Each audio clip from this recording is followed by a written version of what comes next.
The release of Legend of Zelda: Echoes of Wisdom is less than a month away, and as the anticipation heats up, so too do the theories and questions about what we know. Some of the big questions on my mind are, what are those ominous, magical rifts tearing apart Hyrule? Where on the timeline is this game located? Could Zelda being the main character be so lore-breaking that it literally breaks the timeline?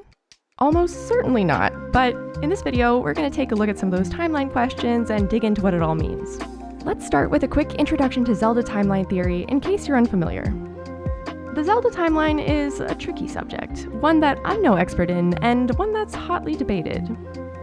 The most generally accepted timeline appears in the book Hyrule Historia. The basic idea is that during Ocarina of Time, the timeline splits into 3 scenarios based on Link's actions: the Downfall timeline, the Child timeline, and the Adult timeline. And most games in the franchise can slot into one of these 3 timelines. After the release of Breath of the Wild, this question got a bit tricky, as Nintendo would not say which timeline the game belonged on.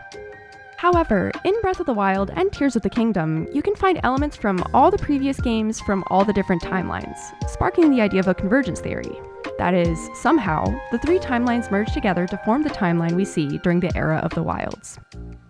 But since this is essentially a fan theory, we've never really had an explanation as to how that happened, or what it looks like when the timelines mush together.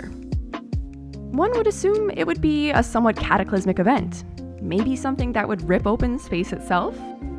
My working theory is that in Echoes of Wisdom, it's possible we could actually witness the timeline convergence, or a post-convergence world. But no matter how you slice it, I think this game is the missing link between the 3 timelines and the unified Era of the Wilds timeline. Let's look at some of the evidence. On a surface level, this game looks like it fits pretty squarely on the Downfall timeline. Link has a nearly identical look to his Link's Awakening model, although he's using a different sword. And we also see Ganon in his pig form, which is typical of the Downfall games. This, and much of the layout of the map, point to a placement on the Downfall timeline. However, there are also elements from the other timelines which indicate that this entry is connected to the Convergence, rather than simply the Downfall timeline.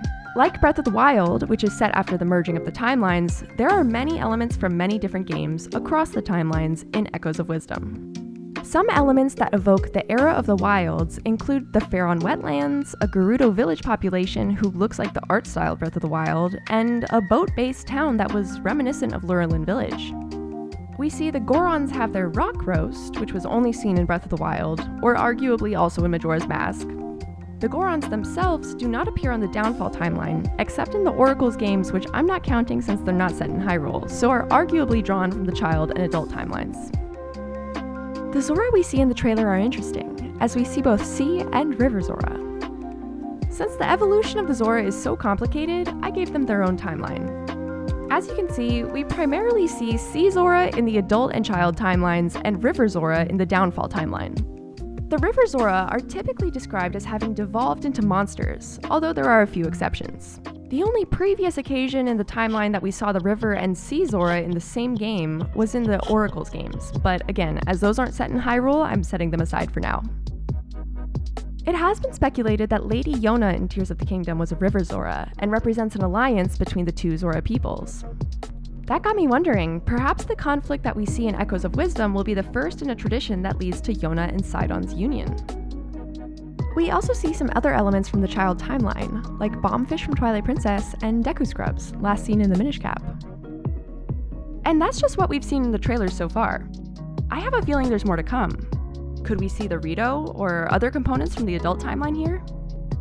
Based on all these elements, I would place this game at the end of the Downfall timeline, at a point when all the timelines have merged, arguably collapsing onto the Downfall timeline, which serves as the base world. But again, that brings us to the classic question of how exactly could this timeline convergence have happened? This brings me to my next thought, which is about the role of those mysterious rifts. My first theory when analyzing the video was that we were either seeing convergence happening and the rift forming as a result, or a post-convergence world which is beginning to unravel. On further reflection, I think the latter is more likely, but it's possible that neither of those are correct. Initially, what I thought we were seeing was convergence happening during the game. Like maybe these voids are pulling different people from different timelines to form a sort of sacred timeline. For example, perhaps the River Zora were dropped into this world and thus led to their conflict with the Sea Zora. But after seeing their village, which seems pretty well established, I don't really think that's the case. However, I do think this game occurs after the convergence of the timeline. After seeing these voids both tearing apart Hyrule and dropping enemies into the world, and all the evidence that this story could be happening around the time of Convergence, I had a thought that the two were linked. But then again, I've probably just been watching too much Marvel. Nintendo has been historically dodgy about timeline stuff, so I highly doubt the game would go so meta as to directly acknowledge the timeline and say the rifts are what's causing the worlds to collide. After all, that's what we have Hyrule Warriors for, right? But it is still really interesting to me to think of the implications of that. Now, it's entirely possible that all the nods to the other games are just that, nods, or Easter eggs for eagle-eyed fans. That same argument has been made for all of Breath of the Wild's references to other games. The convergence theory is just a fan theory and is not confirmed, along with Breath of the Wild's timeline placement not being confirmed. But for the sake of this theory, I wanted to look at echoes with the lens that led to Breath of the Wild's convergence theory. That everything in the game has meaning, and we're gonna try and slot it into the timeline based on that information. However, like I said at the top, I'm definitely not a timeline expert. There are a lot of Zelda theorists who specialize in that, and I'm sure some of you viewers have your own thoughts about the timeline. So I'm curious, what do you think about Echoes of Wisdom's timeline placement? Is it a downfall game on the merged timeline, or is Nintendo really going to use this game to acknowledge the timeline convergence once and for all?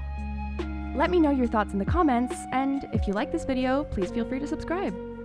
As always, thanks for watching, and I'll see you next time.